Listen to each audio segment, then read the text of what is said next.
From Sri Lanka, Nandana Wickramage, former Group Director, CVL, Strategic Advisor to and Director of multiple companies in Sri Lanka. Ayubowan to everyone, and hi. As you may be aware, Sri Lanka is a very beautiful and a small island with a population around 22 million. Sri Lanka being rated as the #1 tourist destination by the Lonely Planet, it's obvious that tourism contributes a large portion to our economy. Two other contributors to our economy are the income generated from the exports, and the other is the remittance which comes from the Sri Lankans working abroad. It's obvious that all these came to a standstill with the lockdown. I must also mention that when we went into the lockdown, we were just 1 month prior to the biggest ever season for a year, which is the Sri Lankan New Year. Almost all the companies, all the brands make the highest turnover during these 2 months, really. Most companies had manufactured the requirements for the season, for the demand. Some had even imported all the raw material for their productions, aiming at the high potential during the season. I mention these facts for you to understand the plight these companies and the brands would have gone through. I wanted to indicate the magnitude of the problem. Just because this is the given situation, do we just shut down, give in to the situation, or wait until everything comes to normal, or find the way to survive? There would have been some companies who went into a shell, and those are the companies that are in deep, deep trouble today. There were many individuals, companies, small, medium, large-scale entrepreneurs who wanted to fight the situation. They wanted to seek for opportunity within the situation. Those were the companies and brands who did not want to say no. Those companies and brands looked at the positive. They wanted to really make sure that their people are happy, their employees are safe, and also their customers are safe, happy, and also retained. Haven't given a brief to you on the country situation, right? And a little bit about the companies. Let me now dive into the topic of the day, engagement. If someone asks me what is the key asset of an organization, without any hesitation, I would say there are two. They are equal. One is the people, the employees. Two are the customers, right? So retaining the most valuable employees and the customers who are already our valuable customers and the potential customers, getting them engaged with the brand becomes very, very vital. Before the pandemic, there were many organizations who shouted, who boasted about their customer retention strategies, customer engagement policies, customer engagement strategies, and their superior technologies and tools. But how many of them actually were successful? Right now, at this current moment, what really is working are those brands that have engaged with the customers truly through understanding the real psyche of the customers and touching their hearts, and not those brands and companies who just collected loads of information from the customers and had technology behind them. It's also a fact that the companies and brands who could take fast decisions and could take fast actions were able to come out of this situation fast. They were able to grab the opportunities. They were able to innovate and keep the brands alive in the minds of the customers. after the pandemic is over, if one expects to wake up in the same world as they were in before, those brands are really dreaming. The consumers' value systems will be totally different.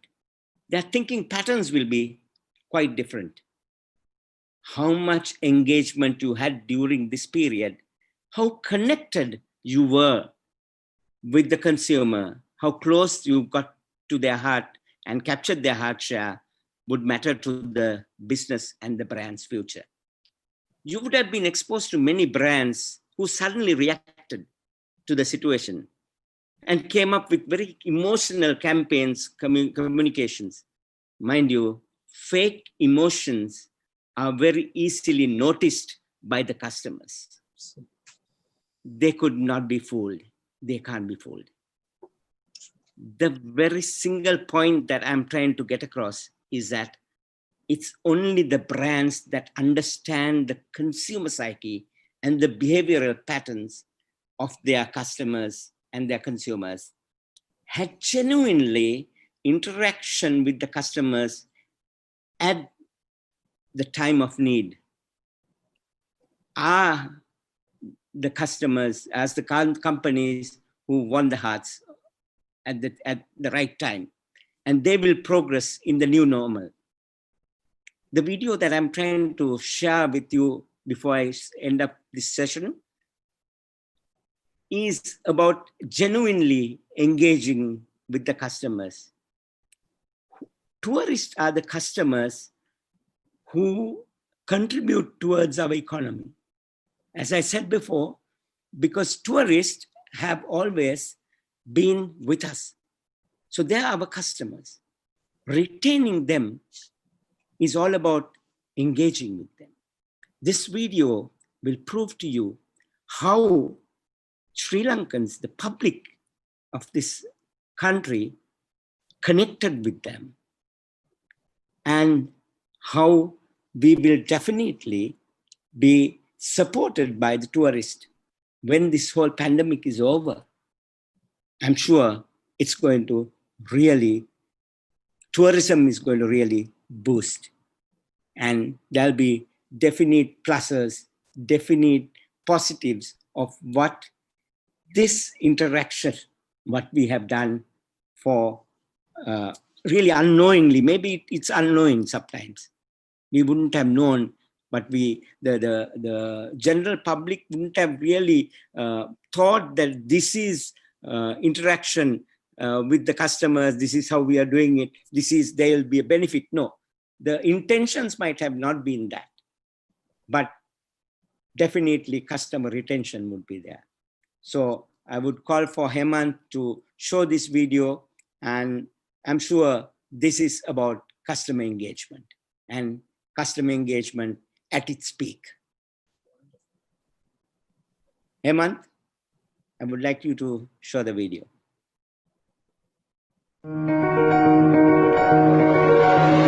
When you shut down an entire airline, there are consequences. People get stranded and they can no longer fly home.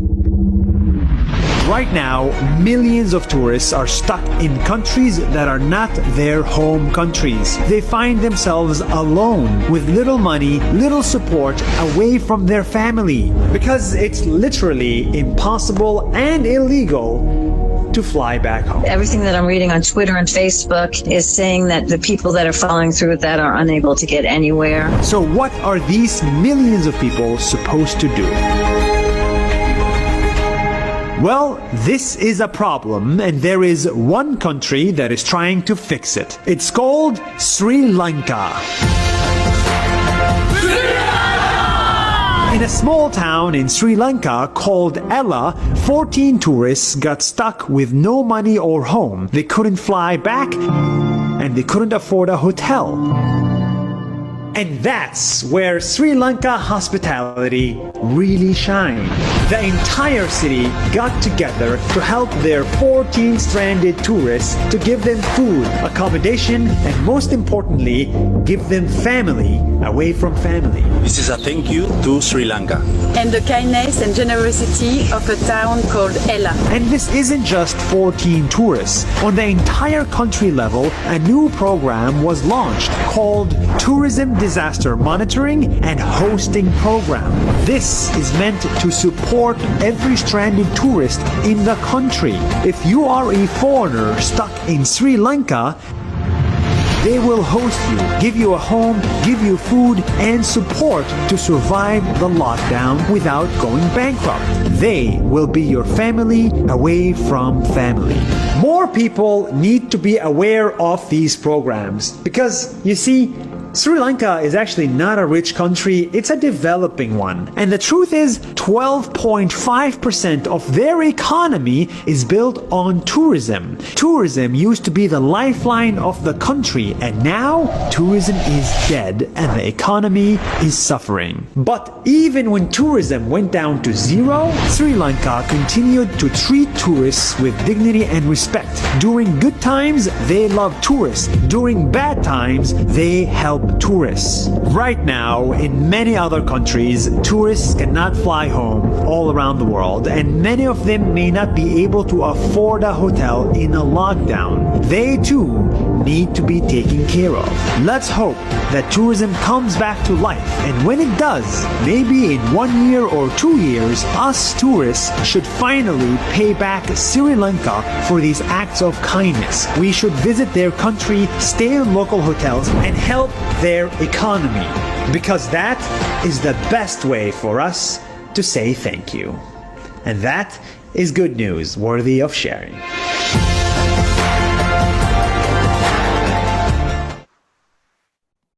So thank you, Hemant, for sharing that video. Why I wanted to share that video is just to give you an example of what is real customer engagement. So over to you, Pawan. Thank you very much.